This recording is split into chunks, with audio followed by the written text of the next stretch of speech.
When Hitler signed what was deemed the most controversial military order in World War II in October 1942, he knew it crossed a line that could never be uncrossed.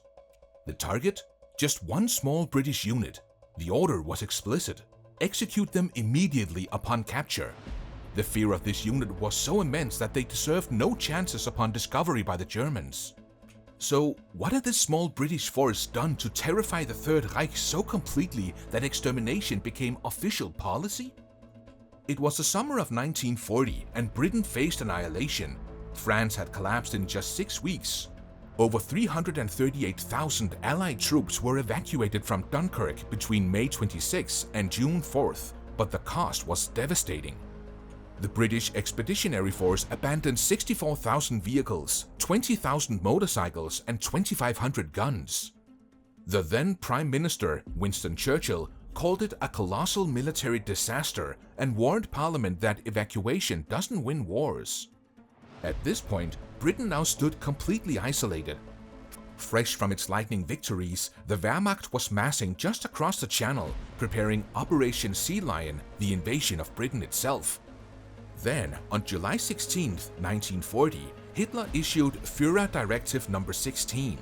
That was the official order that started preparation for landing forces in Britain. German barges were being assembled in French ports. The most powerful military machine Europe had ever seen was readying to cross 21 miles of water and finish what it started. But Churchill himself had a different idea. He knew Britain could not match Germany's strength. As such, he issued a directive calling for specially trained troops of the Hunter class who can develop a reign of terror down on enemy coasts. He wanted butcher and bolt operations. Simply put, strike hard and vanish before the Germans even realized what just happened. But how do you create such a force? Where do you even begin? The answer lied with none other than Lieutenant Colonel Dudley Clark. Clark had been born in Johannesburg and lived through the siege of Ladysmith during the Second Boer War as an infant.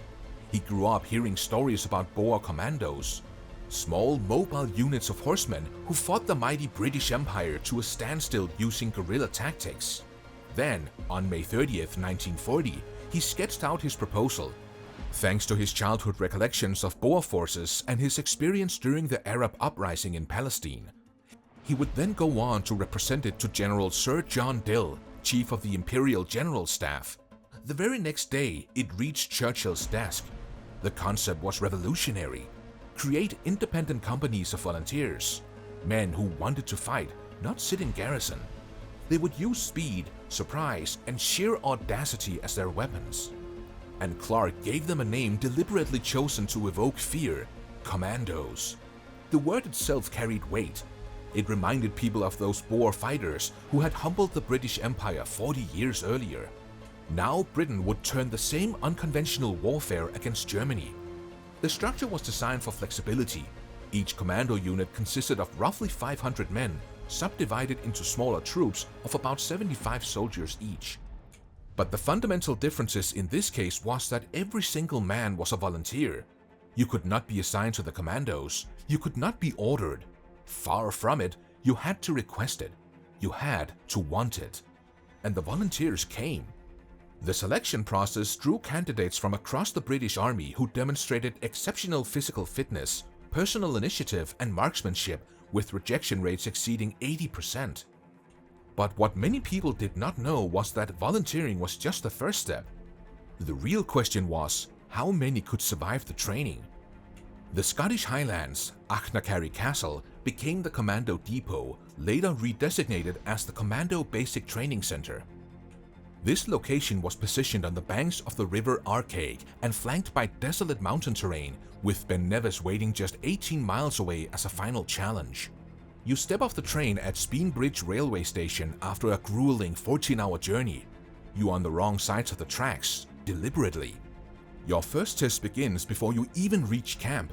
Load your kit onto waiting trucks, then speed march 7 miles to Achnacarry in full kit with weapons while carrying 36 pounds total. You need to complete it in under 60 minutes or you'll return to the unit immediately. Those who made it found something unlike any military training in the world. Nissen huts were erected on the front lawn where pasture had been, and asphalt replaced the gardens. There was no heating, no orderlies, and no one to cook your meals or clean your equipment. The program lasted 6 weeks. 6 weeks that would either transform you into one of the deadliest soldiers in the world or send you back to your unit as a failure. The curriculum was designed around one principle: conduct training using live ammunition and explosives to simulate battle as realistically as possible. What really made Aknakari truly different was that marksman instructors subjected trainees to fire much closer than real action, with live hand grenade training where individuals had to achieve required results. 27 men never made it out alive. Deaths occurred from gunshot wounds during a post-landing training, mortar rounds, and training accidents. Only those who passed earned the Green Beret and the right to call themselves Commandos. By now, they were ready. The question was simple: could they actually hurt Germany? The answer came swiftly from the frozen north. March 4th, 1941. Inside the Arctic Circle, nearly 900 miles from Britain, the Lofoten Islands. 500 men from No. 3 and No. 4 Commando, supported by 52 Norwegians from Norwegian Independent Company 1, approached under cover of darkness. Their target? Fish oil and glycerin production facilities. Materials vital for the manufacture of German explosives. All commandos were ashore by 6:50 hours, landing at 4 ports simultaneously: Stamsund, Henningsvær, Svolvær, and Bredesnes. The attack was largely unopposed apart from 4 rounds fired by German armed trawler crabs before HMS Somali sank her. In the end, the British commandos managed to destroy fish oil factories and approximately 3,600 tons of oil and glycerin, setting 800,000 imperial gallons ablaze. Naval gunfire and demolition parties also saw a whopping 18,000 tons of shipping sunk. To add on to that, the commandos managed to capture 228 German prisoners and bring back 314 Norwegian volunteers wanting to fight for Britain. British casualties in all of these? None. Only one officer accidentally shot himself in the leg with his own revolver. Hitler's response was immediate. He obsessed about defending Norway and grossly over-garrisoned it. Little did he know that this operation was just the opening act. Next up came December 27, 1941. Vågsøy Island, Norway.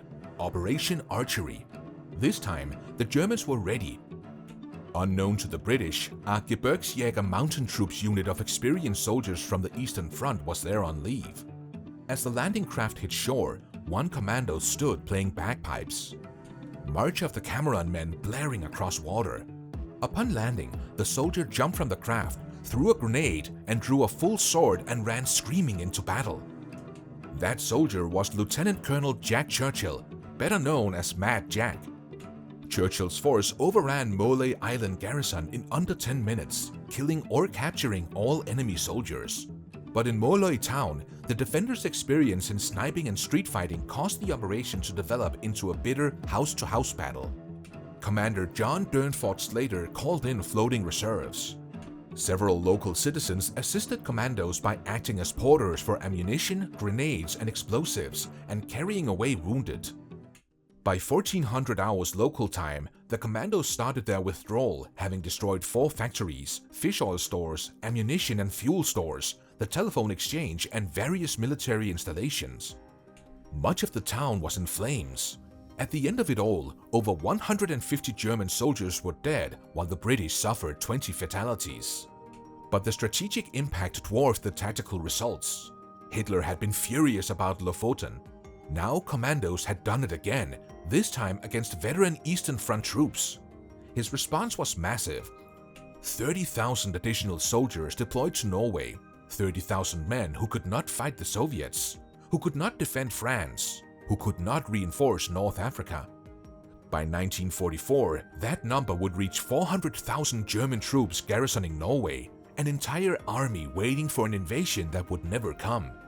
A few hundred volunteers had just removed 400,000 enemy soldiers from active combat.